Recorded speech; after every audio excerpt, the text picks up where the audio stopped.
Hey everyone, welcome back to the video. This week sees us take a slow and relaxing walk around Scotney Castle. Nestled in the lush Kent countryside, Scotney is a great place to visit to delve into England's historical past. The estate features a romantic 14th century moated castle ruin that wouldn't look out of place in a fantasy film, a stunning Victorian manor house with glorious gardens and an impressive woodlands. Sit back and join us for a walk.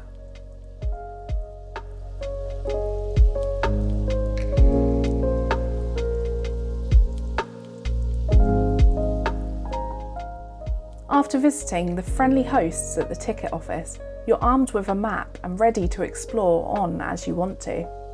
On a short walk down to the old castle, you get to appreciate a calming and enjoyable walk, and it's here that you get the first glimpse of the castle from above, and not to mention all of the beautiful trees, flowers and shrubs that are blooming here. Golden orange Ghent azaleas and acers fill the quarry and the hillside. We visit in the autumn time when the season change from summer and the beautiful foliage and the oak moss surround us, warming us with its tones.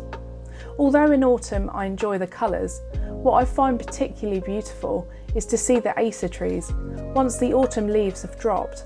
The almost papery textures of the maple's trunks take the spotlight with its chestnut colours, showing us the structural beauty of the gardens and the trees. The estate itself has a long and rich history. The earliest parts of the castle, which we're on our way to, was built in 1378 by Roger de Ashburnham and was then gradually added to over the years by both the Darrell and the Hussey families. Just before we enter what I think is the most picturesque part of the estate, we are able to see the stunning sweet gum tree that boasts its fiery red flame leaves, purposely grown and planted for their glorious autumnal colour palettes, with the leaves turning purple, crimson, orange and yellow throughout the year, and now this red colour that we see that really paints the photo and sets a tone for what beauty we are yet to see.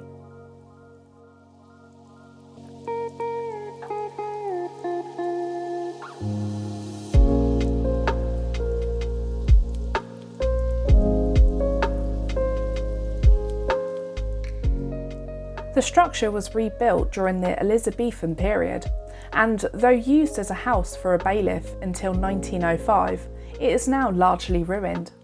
The castle then came into the hands of the Catholic Darrell family. In the late 16th century, Thomas Darrell once hid a Catholic priest in the house, which still contains a priest hole. The Darrells then sold to the Hussey family in 1778.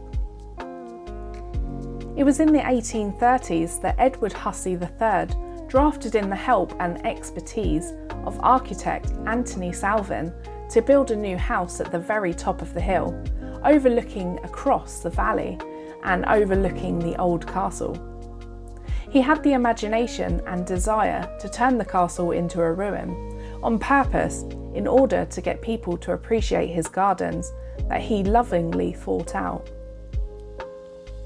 Scotney Old Castle is on an island on a small lake, surrounded by a lake-like moat. The circular Ashburnham Tower is the only one of 4 original towers still standing.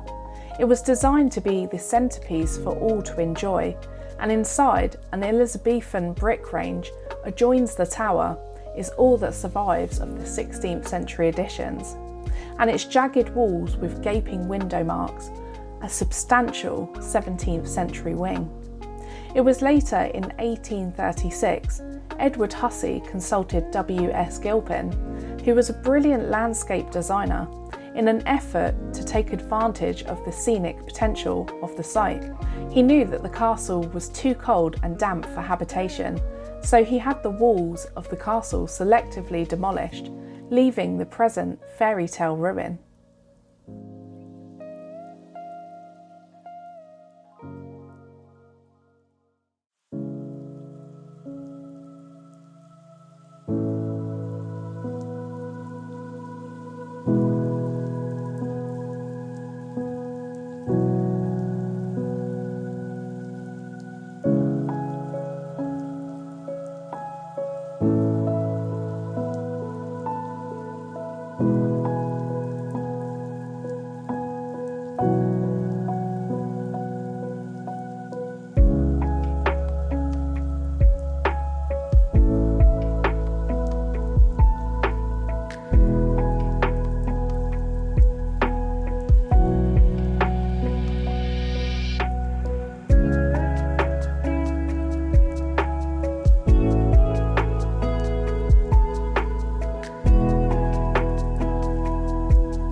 Wandering around the castle grounds fills you with a sense of awe and provides its own atmospheric charm.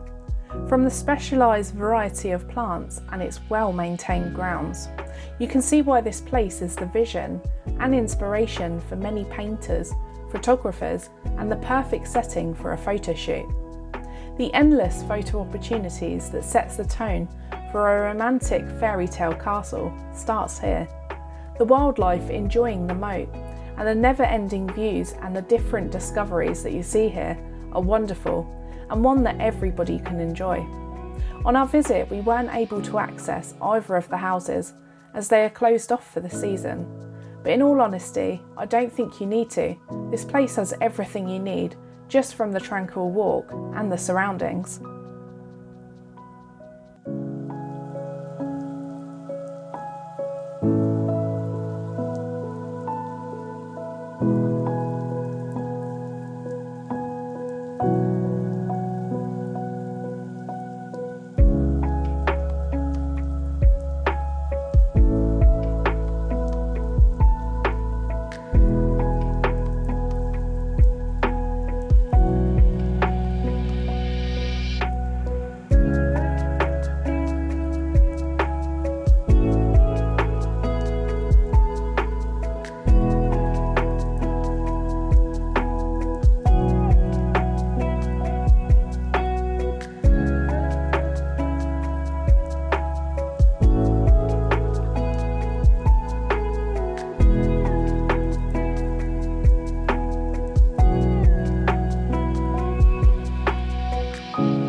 We then take our way along a loop along the gnarly wooded archway path that leads on to the stone bridge that overlooks the castle from a different angle, the old and worn down boathouse and its surroundings. We took some moments here to relax and take in all of the colours and a look at some of the 100-year-old trees and the views, of course, before setting off to enjoy the views of the castle and the moat again. I like that along the way the National Trust have installed benches so that you can sit and relax just to take in all of the sounds and listen to nature. I think the best time of year for visiting here, or many of the other National Trust properties, is in the autumn-winter time, but all year round there is just so much happening and they always have events and tours here. Another fact is that Scotney has the only working hop farm in the National Trust, and these hops are used to produce Scotney Ale and Scotney Bitter, so a trip to the shop as you're leaving to pick up a bottle or two to take home with you is the perfect memento of a great day out. They have an on-site tea room, a shop filled with goodies, and a second-hand bookshop that donates all of its proceedings to carrying out essential conservation work in the property.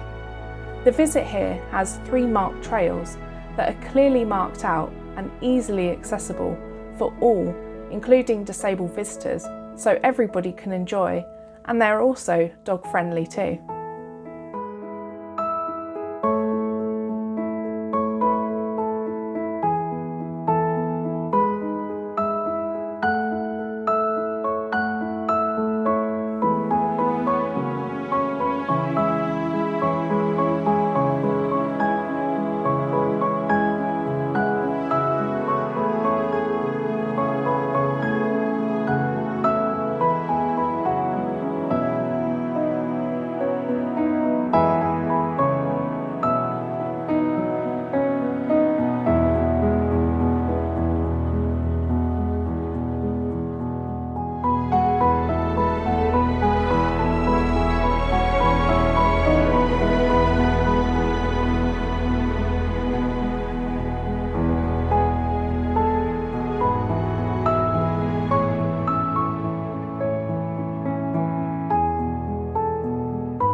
After enjoying our stroll along the moat walk, we head to the unusual looking building that's known as the Ice House.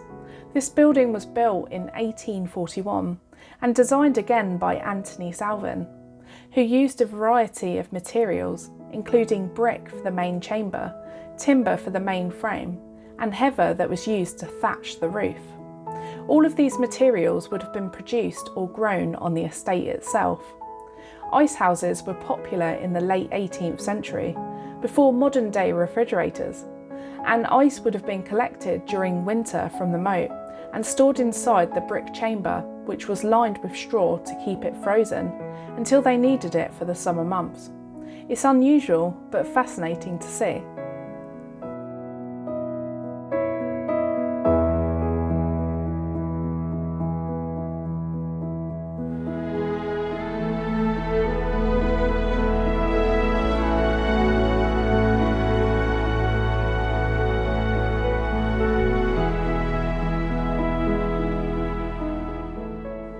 We end our tour at the new Scotney Castle, the mid-19th century Victorian mansion. It was a later addition to the estate and a well-loved and lived-in family home to 3 generations of the Hussey family. Incredibly, inside it's filled with objects, paintings that were collected throughout the decades. Originally built with sandstone that was quarried from the grounds of the old castle down below, some of its wood panelling and furniture were also designed in a particular way for the house by the same architect, Salvin, giving a continuation throughout the entire estate. What I love seeing about the mansion is the exterior architecture, including the family crest and their motto in Latin. Inside, the house was always known as a social and welcoming house, filled with many books and paintings, of which a lot of them were painted by the Husseys themselves, and inside the building is full to the brim of memorabilia and memories, filled by the family throughout the years and carefully looked after. There are many things to be discovered here. This was only scratching the surface, so we would really encourage you to head here for yourself and enjoy a day out here. So we really hope you've enjoyed visiting Scotney Castle with us. Please be sure to hit that like button, consider subscribing to the channel if you haven't already, and click that notification bell on your way out. We want to say a massive thank you to our Patreons and a thank you to all of you watching the video. We'll see you soon. Till next time.